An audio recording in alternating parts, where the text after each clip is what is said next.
ازيك يا عزيزي الاهلاوي؟ تعادل جديد قصاد شباب بلوزداد هنا في القاهره. تعادل طبعا نتيجه سلبيه جدا، يمكن نتيجه ماتش ميدياما ويانج افريكانز الناحيه الثانيه 1-1 فادتنا كتير، وده اللي اتكلم عليه مستر كولر بعد الماتش. ولكن الحقيقه انا فوجئت ان في ناس بتقول ان الراجل ده شطب وكفايه كده قوي عليه، ومطالبات كتير جدا ان مستر كولر يمشي، رغم ان انا شايف ان مستر كولر في الماتش ده عمل شغله بنسبه كبيره جدا. فعشان ما نرغيش كتير يلا بينا ندخل في الحلقه ونعرف بطريقه بسيطه جدا هو ايه اللي حصل. في البدايه طبعا قبل ما نتكلم لازم نشوف دوافع فريق شباب بلوزداد. شباب بلوزداد اتغلب الماتش اللي فات قصاد ميدياما في الوقت بدل الضايع، نتيجه مش متوقعه خالص، وبالتالي ماتش الاهلي هنا في القاهره بالنسبه له عنق زجاجه. لو مش هكسب ما ينفعش اخسر، لان الهزيمه دي وكمان هو ما يعرفش نتيجه ماتش ميدياما ويانج افريكانز كان هيمشي ازاي، فالهزيمه بالنسبه له قصاد الاهلي معناها بنسبه كبيره جدا ان هو بيصعبها على نفسه وممكن ما يصعدش. فالمدرب بتاعه باكيتا دوت تقريبا كان بيدرب في مصر برده، مش فاكر الاسماعيلي او الزمالك حاجه كده يعني. المهم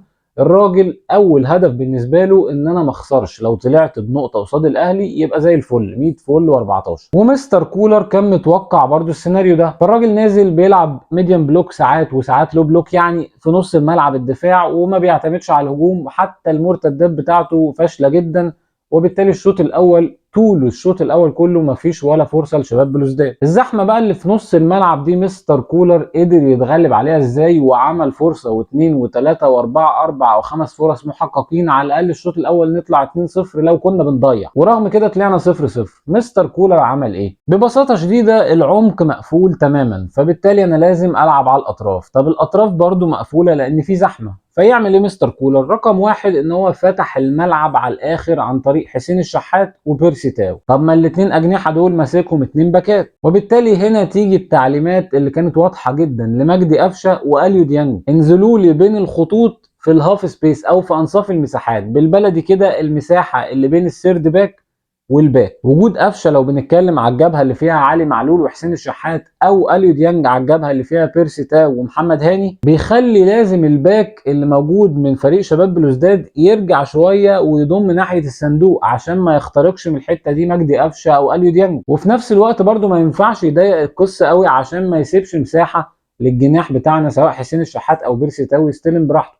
بس في كل الاحوال الحركه دي بتدي شويه وقت لحسين الشحات او بيرسي تاو لما بتجيله الكوره. وجود مجدي قفشه وتحديدا مجدي قفشه لانه كان بيعملها بشكل ممتاز كانت دايما تخلي في وقت لحسين الشحات على الكوره. طيب دي اول نقطه مستر كولر بيعملها. بس كده؟ لا، مش بس كده، ده كمان كان بيعمل حمل زياده في الجبهات دي عن طريق ان هو لو الكرة ناحية اليمين محمد هاني بيطلع مع بيرسي تاو، يعني بيرسي تاو خد شوية وقت يهدى على الكرة يفكر هيعمل ايه، وكمان طلع له حل محمد هاني. والناحية التانية بقى خلاص بالضرورة انت عرفت الناحية التانية هيعملها علي معلول مع حسين الشحات ومجدي قفشه، وبالتالي انت بدأت تخلق فرص. الكوره بتاعت كهربا اللي لعبها بشماله كده وطلعت فوق اللي عاملها له محمد هاني، الكوره اللي حسين الشحات لم فيها الواد وشاطها ركنها في البعيده ضعيفه جدا والجون صدها وراحت لكهربا في الستة ياردة، ولكن ما يعرفش يحطها من ناحيه حسين الشحات. ده غير التعديه بقى اللي خدها مجدي قفشه وشاطها في الضيقه، غير الانفراد بتاع بيرسي تاو اللي عمله له مجدي قفشه. يعني انت وصلت وعملت فرص. طب امال ليه ما سجلتش بقى؟ يا معلم طلع بقى كولر بره الموضوع.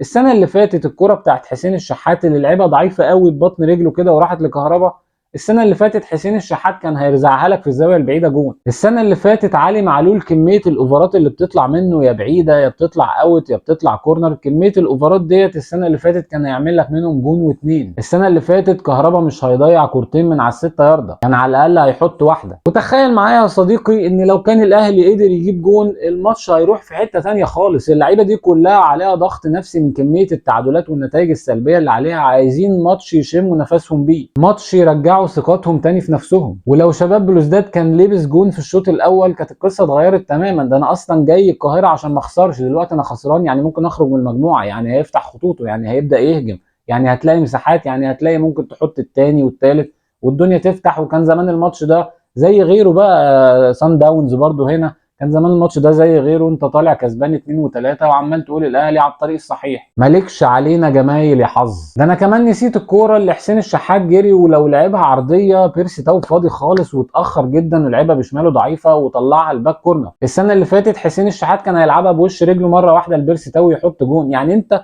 وصلت بالخطه اللي عملها مستر كولر وبالفكره اللي عملها مستر كولر. الراجل وصلك مره واثنين وثلاثه واربعه. شطب كوره ازاي بقى؟ في عيوب في الاهلي، في عيوب في الاهلي واتكلمنا عليها. مشكله بدنيه واضحه جدا، مشكله الضغط العكسي اللي ما بقتش موجوده عشان الحمل البدني اللي فيه مشكله. انما لو قارنت القصه اللي الاهلي فيها بكام ماتش فاتوا، لا في تحسن. وربك ستر كمان بالنتيجه الثانيه بتاعت يانج افريكانز وميدياما، يعني كان الماتش ده او الجوله دي كان شيئا لم يكن. يخلص الشوط الاول 0-0 باداء كويس جدا من النادي الاهلي بوصول، ولكن مفيش توفيق. تعالوا بقى بينا ندخل على الشوط الثاني. الشوط الثاني مدرب شباب بلوزداد قال لك القصه دي مش نافعه، انا نايم في الدوره ورا والاهلي وصل 4-5 فرص وكان ممكن يسجل جون، وانا كده لو الشوط الثاني عملت نفس القصه يبقى انا رحت في داهيه. فغير الاستراتيجيه بتاعته بانه غير خط النص رقم 1، نزل يعني شباب حلوه كده تجري. والنقطه الثانيه انه بدا يضغط عالي على الاهلي من قدام عشان ما يسيبلوش فرصه ان هو يبدا يبني هجمه او يفكر يعمل الحمل بقى على الجبهات والقصه اللي احنا قلناها دي.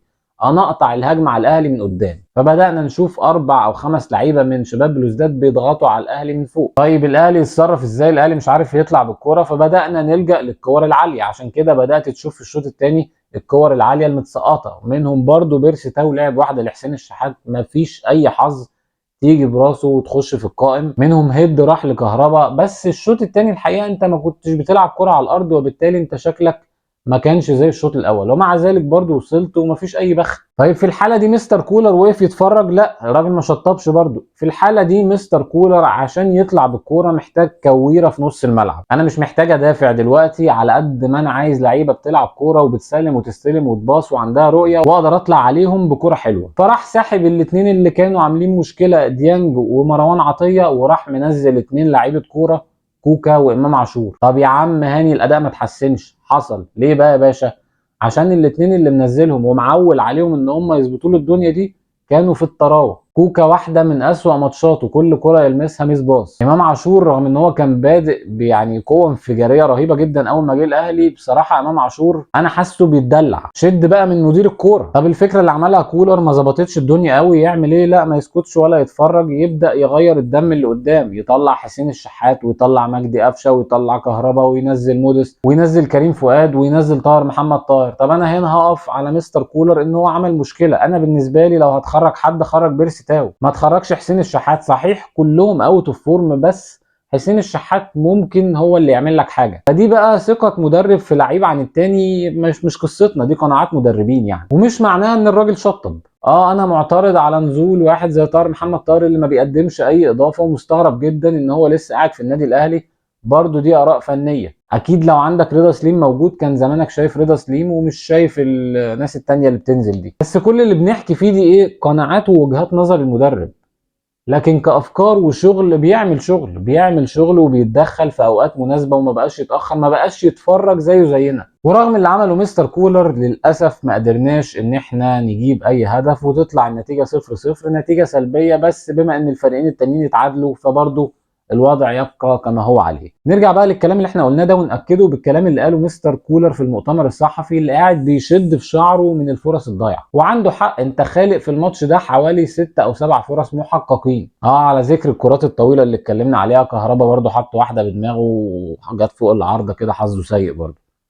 المهم يعني عشان ما نخشش في مواضيع تانية، مستر كولر طلع ما اتكلمش بقى في كل ده، ولا انا اللي عملت ولا سويت ولا بتاع، وقال يا جدعان اهدار الفرص، انا عندي مشكله في اهدار الفرص. وعنده حق، لان الجون اللي هتجيبه مش بس معناه مكسب، معناه ان الفريق اللي قصادك هيغير خطه لعبه ونمط لعبه واسلوبه، وبالتالي انت تبدا تلعب مرتاح واللعيبه تاخد ثقه وتضيف التاني والتالت وتكسب، والمكسب بيجيب مكسب. احنا بس عايزين سنه حظ او توفيق. هتقول لي ده منظر يعني يروح كاس العالم للانديه؟ معاك يا سيدي، بس انا بقارن بالخطوه اللي كنا واقفين فيها. كنا واقفين في ارض ضلمه، خطوه سودة، بدانا نطلع واحده واحده. يبقى نقف وندعم المدرب وندعم اللعيبه في الوقت ده. هتعمل ايه يعني؟ هتغير المدرب قبل ما تروح كاس العالم للانديه؟ هتجيب واحد فلته يعني يحل لك الدنيا؟ المهم يعني ده كان كل حاجه النهارده ببساطه شديده. اتمنى تكون الحلقه عجبتكم، نشوفكم ان شاء الله في حلقه جديده. سلام عليكم.